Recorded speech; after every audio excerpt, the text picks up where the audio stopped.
সকালে মাত্র 1 ঘন্টায় বেডরুম ক্লিন করে বাসি কাজ সেরে রান্না সংসারে যাবতীয় কাজ যেভাবে একা হাতে সামলাই। রাধে রাধে বন্ধুরা, তোমরা সবাই কেমন আছো? আশা করি তোমরা সবাই অনেক বেশি ভালো আছো, আর তোমাদের আশীর্বাদে ও ভালোবাসায় আমরাও খুব ভালো আছি। তো দেখো, তোমাদের সবাইকে সাথে নিয়ে আজকের ব্লগটা স্টার্ট করছি। সাথে থাকো, আশা করছি আজকের ব্লগটা তোমাদের খুব ভালো লাগবে। তো আজ হচ্ছে মঙ্গলবার। তো দেখো, সকালবেলায় না আমি একদম ঠাকুর ঘর থেকেই আমার ব্লগটা স্টার্ট করছি। তো সকালবেলায় নিত্যদিনের মতো আমার গোপাল সোনাদের ঘুম থেকে তুলে দেব, তারপর আমি গোপাল সোনাদের সেবা দেব। তো দেখো, আমার গপু, আমার কানাই এবং আমার ননি তিনজনই সব ঘুমাচ্ছিল। তো ওদিকে সব ডেকে তুলে বিছানা থেকে তুলে দিলাম। তো তারপর কি করব, ওদের বিছানাগুলো না সুন্দরভাবে এই বক্সটার মধ্যে গুছিয়ে রেখে দেব। তো এটা হচ্ছে আমার নিত্যকার সকালের কাজ। তো যাই হোক, দেখো আমি গোপাল সোনাদের সেবা দিয়ে এদিকে আমার ছোট্ট গোপাল সোনাকে সকালবেলা খাইয়ে রেডি করে আর বিছানাতে না খেলনা দিয়ে বসিয়ে দিয়েছি। আর কি বলো তো, আমার ছোট্ট গোপাল সোনা এখন একটু ভালোভাবেই বসতে শিখে গেছে। তো যে কোনো একটা খেলনা হাতে পেলেই না ও খুব সুন্দরভাবে খেলা করে। আর ওর এই খেলা করতে করতে আমি কী করি, আমার যে রুমটাকে না সুন্দর করে বাগিয়ে গুছিয়ে নিই। তো বিছানাতে তো ওকে যে কোনো খেলনা দিলেই না ও বেশ সুন্দরভাবে নিয়ে সেটাতে খেলা করে, আর আমারও সুবিধা হয়। আর কি বলো তো, চোখের সামনে থাকলে ওকে আমি বারে বারে লক্ষ্য রাখতেও পারলাম। এদিকে আমার সংসারের কাজও হাতে হাতে আমার অনেকটাই এগিয়ে যায়। কি বলো তো, ছেলে নিয়ে তো কাজ করলে এই হয় আর কি। তো তারপর দেখো, আমার ছেলে না এখন ঘুমাচ্ছে।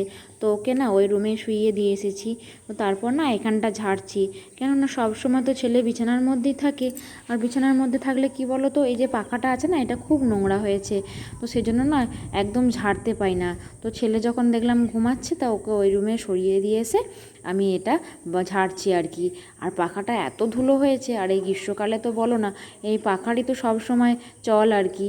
তো সব সময় তো ছেলে যখন ঘুমায় খেলা করে সব সময় তো এই পাখাটা চলে, তো খুব নোংরা হয়ে গিয়েছিলো। তো তারপর দেখো, আমি না এই পাখাটাকে খুব সুন্দর করে পরিষ্কার করে মুছে দিচ্ছি। তো এই ব্লেডগুলো না খুব ধুলো পড়েছে, দেখে বুঝতেই পারছো একদম সাদা হয়ে গেছে। আর কি বলো তো, ওই ঘর ঝাড়ুগুলো করে ঝাড়লে না একদম ধুলোগুলো যায় না। তো সেই জন্য এই যে কাপড়ে করে না পরিষ্কার করে মুছে দিচ্ছি। আর পাখাটা খুব উঁচুতে হওয়ায় একটু মুছতে অসুবিধাই হয়, তবু কি করব বলো, পরিষ্কার তো করতেই হয়। তো তারপর দেখো, এদিকটাও না সুন্দরভাবে ঝেড়ে দিচ্ছি। আর এদিকে যে বাঙ্কারটা আছে না, এখানে সব আমাদের যাবতীয় জিনিস সব তোলা আছে। তো অনেক রকমই প্রয়োজনীয় জিনিস যেগুলো থাকে, যেগুলো সচরাচর খুব কম প্রয়োজন হয়, সেগুলোই না এখানে তুলে রাখি। কেন বলো তো, সব সময় লাগলে না এটা বারবার খুলতে হয় এবং নামাতে হয়।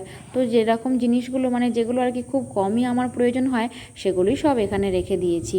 তো তারপর কি বলো তো, এই পর্দাগুলো তো মানে যখন দেখবে পাখাটা চলে না, যত ধুলো হয়, মানে বাইরে জানলাগুলো খোলা থাকলে না এই পর্দাগুলোতে লেগে যায়। আর পর্দাগুলো কি বলো তো, সব ধুলো হয়ে যায়। তো তারপর দেখো, এদিকটাও খুব সুন্দর করে ঝেড়ে দিচ্ছি। আর এই লাইটের কাছেগুলো না খুব মাকড়সাতে জাল করে, তো না ঝাড়লে হয় না আর কি। আর কি বলছো, এই যে পর্দার যে ভাঁজগুলো আছে না, সেগুলোতে পর্যন্ত না মাকড়সায় ঝুল করে দিচ্ছে। তারপর না ওগুলো মুছে পরিষ্কার করে জানালাগুলো না আমাদের যে নেট দেওয়া আছে সেগুলোও ভালো করে ঝেড়ে দিচ্ছি। তো মাকড়সার জন্য তো সব জায়গাটাই পরিষ্কার করতে হয়। আর বিশেষ করে না এই বিছানার দিকটা আমার একদম পরিষ্কার করা হয় না, মানে বিশেষ করে ছেলের জন্য। তো তারপর দেখো, আমি যে বিছানার যে চাদরটা ছিল, বিছানাগুলো ছিল, সব না বার করে ওই রুমটাতে রেখে এসেছি। কেননা এখানে ঝাড়াঝুড়ি করলে না ওগুলো সব নোংরা হয়ে যাবে। তো সেজন্য সব তুলে দিয়েছিলাম। তো দেখো, আমি সুন্দর করে রুমটাকে ঝেড়ে নিলাম। ঝেড়ে নিয়ে না ভালো করে ঝাঁটা দিয়ে দিচ্ছি। তো দেখো কত নোংরা পড়েছে। আর দেখবে যে বাড়িঘর নোংরা ধুলো হলে না একদম ভালো লাগে না।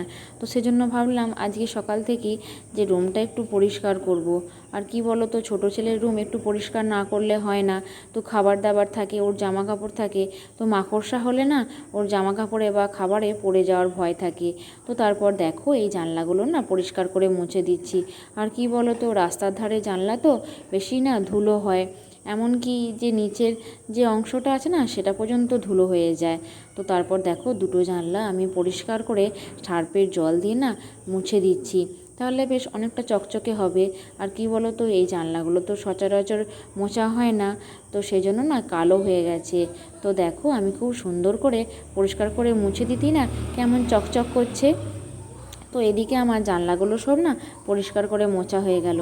তারপর এদিকের জানলাটাও নিচের দিকের অংশটা পরিষ্কার করে মুছে দিচ্ছি। এখানে প্রায়শই না আমাদের যে বিছানা বা বালিশগুলো থাকে সেগুলো রোদে দিই, তো সেখানটা না পরিষ্কার রাখলে হয় না।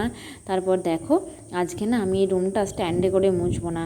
কেন বলো তো, স্ট্যান্ডে করে তো রোজই মুছি, আর রোজ মুছলে কি এই যে দেয়ালের অংশগুলো এগুলো না স্ট্যান্ডে তো মোছা যায় না।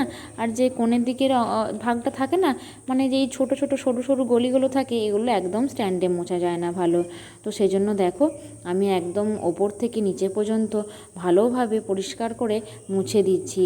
আর ছেলেকে তো এই মেঝেতে বারে বারে খাওয়াই, তবুও প্লেটের ওপরে খাওয়ালেও কিছু কিছু সময় ছেলে তো দুষ্টুমি করে, একটু আধটু পড়ে যায়। তো সেগুলো কী বলো তো, স্ট্যান্ডে করে মুছলে না খুব একটা ভালো যায় না। তো দেখো এই আজকে না গোটা রুমটা যখন পরিষ্কার করলাম, নিচের মেঝেটাও দেখো ভালো করে পরিষ্কার করে দিলাম।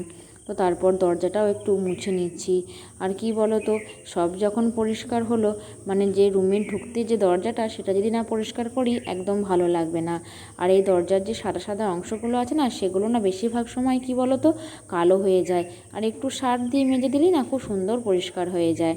তো তারপর দেখো আমি সবশেষে যে বাইরের দিকে যে ঘরের যে অংশটা সেটা মুছে দিলাম। আর এগুলো কি বলো তো খুব ধুলো হয়ে নোংরা হয়ে যায়। আর যাই বলো আর তাই বলো না বন্ধুরা, স্ট্যান্ডে মোছার থেকে কিন্তু যে হাতে করে যে মোছার যে পরিষ্কারতাটা সেটা কিন্তু স্ট্যান্ডে মুছে আসে না। তো আমার তো সেটাই মনে হয় আর কি, যে হাতে মুছলে না অনেকটাই রুমের সব দিকটা ভালোভাবে পরিষ্কার হয়। তো তারপর দেখো আমি না বিছানাটা পেরে নিয়েছি, আর বিছানার চাদরটা না চেঞ্জ করে দিচ্ছি। কি বলো তো, আগের চাদরটা যখন তুললাম তো সেই চাদরটা আবার কেন রাখবো, তো সেই জন্য না পরিষ্কার করে একটা পরিষ্কার চাদর বিছিয়ে দিলাম। তো দেখতে খুব সুন্দর লাগবে। আর কি বলো তো, যখন রুম পরিষ্কার করব, রুমের যখন নতুন চাদর পাতবো, রুমের সৌন্দর্যটাই না বদলে যাবে। তো তারপর দেখো আমি এই রুমে চলে এসেছি, বিছানাটাও বাগিয়ে নিচ্ছি। তো সব রুমগুলোই তো পরিষ্কার করতে হবে, শুধু একটা রুম পরিষ্কার করলে তো আর হবে না। তো দেখো বিছানাটা পরিষ্কার করে না মাদুরটা পেতে দিলাম। আর কি বলো তো, এই এখন যা গ্রীষ্মকালে পিঁমড়ের উৎপাত, দেখো মেঝেটার মধ্যে না সকালের দিকে খুব পিঁমড়ে হয়েছিল। তো সেই জন্য একটু যে লক্ষণের গণ্ডি বলে না সেগুলো থাকে, তো দিয়ে দিয়েছিলাম। তো ওতে কী হয় বলো তো, পিঁপড়েগুলো চলে যায়। আর শুধুতেই কিছু না কিছু থাকলেই একটু কিছু করলেই না পিঁপড়ে হয়ে যায়। তো কী বলো তো, পিঁপড়ে থাকলে বাচ্চা ছেলের ঘরে জামা কাপড়ে বা অন্য কোথাও উঠে গেলে না ছেলেকে যদি কামড়ে দেয় খুব সমস্যা হয়ে যাবে।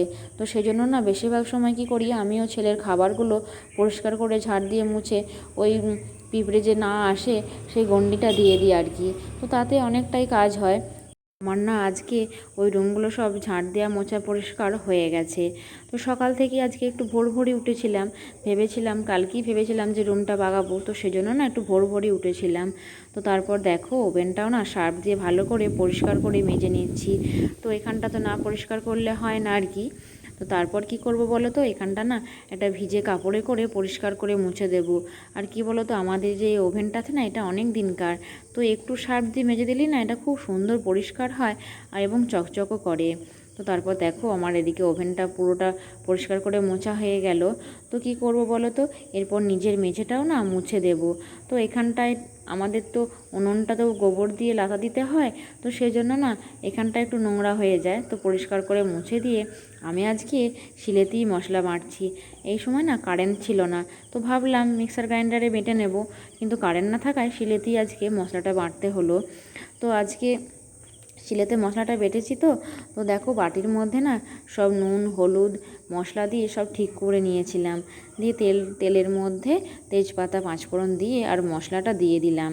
তো মশলাটা আমি এদিকে ভালো করে কষিয়ে নেবো। আর কি বলো তো, মশলাটা যদি একটু ভালো করে না কষানো হয় না, তাহলে দেখবে কেমন আদার একটা খুব গন্ধ ছাড়ে।